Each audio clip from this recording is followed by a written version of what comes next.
Belle et heureuse année 2018, toute l'équipe du magazine est ravie de vous retrouver pour cette nouvelle et 19e saison.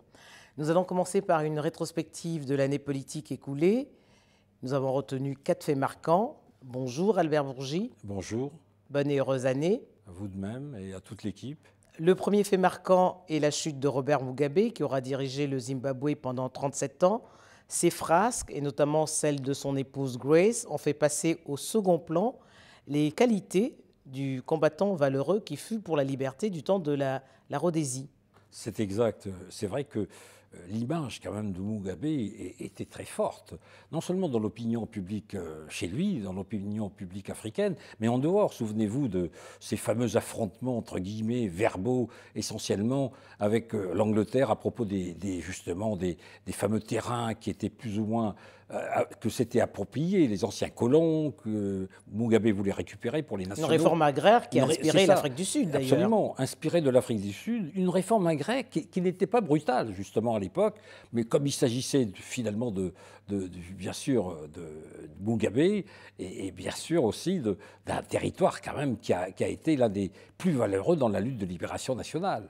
C'est-à-dire, franchement, dans ce cas d'espèce, Mugabe n'a fait que demander le minimum qui pouvait être finalement offert, en tout cas par l'ancien colonisateur, et ce qui a conduit, malheureusement, parce que justement les colons, ce qui étaient encore des colons, n'avaient pas voulu être, non pas expropriés, mais n'avaient pas voulu partager tout simplement une partie des terres qu'ils avaient acquises, de manière pas toujours d'ailleurs légale. Et donc, c'est vrai que ça a été la première véritable crise, mais qui s'est rapidement, comment dirais-je, estompée dans la mesure où il s'est trouvé donc un terrain d'entente entre justement le pouvoir et les propriétaires terriens pour justement une espèce de redistribution justement de cette réforme qui s'inscrit dans cette réforme agraire. Emmerson Mnangagwa, son compagnon de lutte et successeur, désigné par le parti et adoubé par l'armée, semble vouloir écrire une nouvelle page de l'histoire du Zimbabwe. Pourra-t-il s'affranchir des caciques du parti, de la ZANU-PF ? Je crois qu'il pourra facilement s'affranchir justement des caciques de la ZANU-PF pour une raison extrêmement simple, c'est que, disons, le pouvoir de Mugabe s'était petit à petit essoufflé, s'était petit à petit en quelque sorte autodétruit quasiment, et le fait justement qu'il soit remplacé par quelqu'un qui a une plus grande vitalité politique, et surtout qui a une plus grande assise, ça peut paraître paradoxal, qui n'est pas aussi historique que celle de Mugabe, mais une assise politique sur justement le parti au pouvoir. Alors donc je ne pense pas qu'il puisse y avoir une rupture, disons, dans la ligne politique qui a été tracée par Mugabe.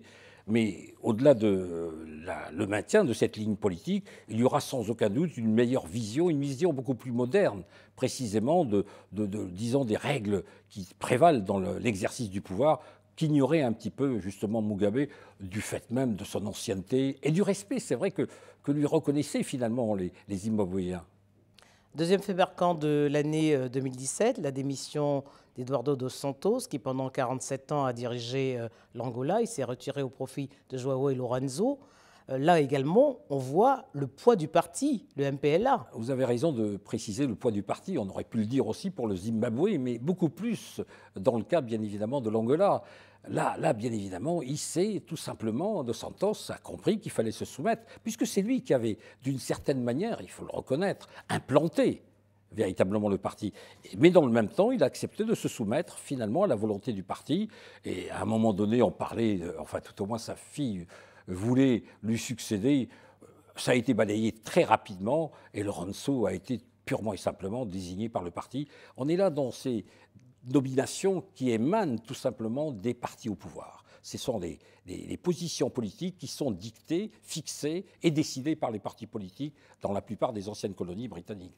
Mais il faut remonter aux années 80 pour voir ce genre de succession pacifique au Sénégal, notamment avec Senghor qui passe la main à Abdou Diouf, et puis au Cameroun, en 1982, Ahidjo qui passe la main à Paul Biya. Oui, mais je crois que... Là aussi, le parti a eu son mot à dire. Oui, le parti, mais ce n'est pas le même type de parti. Si vous voulez, au Sénégal, sans aucun doute, il y avait le parti socialiste, le parti socialiste sénégalais. Et lorsque Senghor est parti, son successeur, de fait, était celui qui était également à la tête de la formation politique, justement mise sur pied ou créée par Léopold Sédar Senghor à l'origine, sous un autre nom. Mais ce que je veux dire simplement, c'est que au-delà du fait que ça nous renvoie un petit peu à ces désignations, dans le cas d'espèce des pays francophones, c'est moins la règle qui est véritablement fixée par le parti, qui est en quelque sorte prise en compte, mais c'est tout simplement la voie suivie par celui qui doit quitter le pouvoir volontairement et qui décide en quelque sorte du choix de celui qui doit lui succéder précisément. Alors, une des premières mesures prises par João Lourenço, c'est de démettre Isabel dos Santos de son poste de président du conseil d'administration de la Sonangol, qui est la société pétrolière. Et quelle lecture vous faites de cette décision? La lecture que je fais, c'est que le nouveau président angolais veut purement et simplement tourner la page de son prédécesseur, sans vouloir véritablement trahir les idéaux, par exemple, qui ont en quelque sorte sous-tendu l'action de dos Santos. Mais peut-être prendre quelques distances avec les facilités, justement, que le président, qui était là quand même depuis près de 40 ans, pouvait offrir à ses proches, qu'ils soient ses parents ou des proches, notamment du parti politique. Donc il y a en quelque sorte j'ai envie de dire, une meilleure institutionnalisation à travers, justement, le parti, notamment dans le choix des hommes et des femmes qui doivent être en quelque sorte classés dans ceux qui, en quelque sorte, ont comment dirais-je, mission de mener précisément les affaires dans ce pays. Les affaires, j'entends par là au sens général du terme, hein, c'est-à-dire de mener véritablement la nouvelle politique qui doit prévaloir. Je crois que, si vous voulez, pour ce qui concerne l'Angola, ne l'oublions pas qu'on entre un petit peu dans la normalisation de la vie politique. Dos Santos est arrivé, vous le savez comme moi, était là en tout cas à la suite d'une violente guerre civile. L'opposition de Savimbi, l'UNITA, etc., etc. Donc ça a été extrêmement rude. Il a fallu que le parti s'impose et sans aucun doute, Dos Santos, le mérite en tout cas de Dos Santos, est d'avoir tenu en quelque sorte la ligne de conduite fixée par le parti et du coup lui-même ne pouvait absolument pas, en partant, en se faisant succéder, se départir justement des règles qui ont prévalu dans l'exercice du pouvoir à travers précisément le parti. On est dans un système de parti-État. C'est pas compliqué. Le parti-État, c'est le parti. C'est un petit peu, pardonnez-moi l'expression, à l'algérienne. Hein. C'est le FLN. On ne sait pas très bien qui succédera à Bouteflika.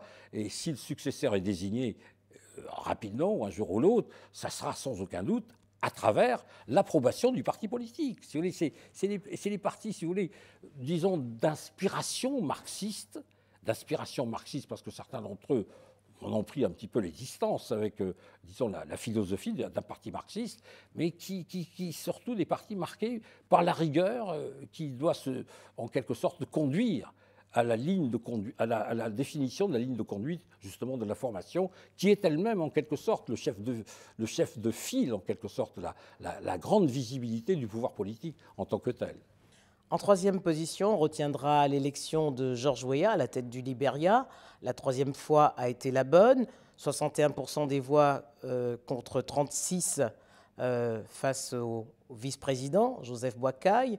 La victoire de Weah, ou plutôt la défaite de Joseph Boakai, peut être interprétée comme une sanction du bilan d'Ellen Johnson Sirleaf, qui a été la première africaine à avoir été élue à la tête d'un État. La première femme africaine, elle a sans aucun doute du mérite, Ellen Johnson, Sirleaf Johnson. Mais pour autant, c'est vrai que les Libériens lui ont reproché une certaine distance par rapport justement aux citoyens libériens, lui ont reproché également, disons, une espèce de tiédeur dans la lutte contre l'épidémie, la fièvre Ebola, reproché également, si vous voulez, d'avoir favorisé certains clans autour d'elle, etc., etc. Mais je crois que, au-delà disons, de la sanction, parce que ce qui peut paraître comme une sanction justement du bilan, hein, marqué par le bilan notamment de Ellen Sirleaf Johnson, je pense que George Weah pour la troisième fois, justement, en présentant sa candidature, avait quand même largement ratissé, avait véritablement, pardonnez-moi l'expression, labouré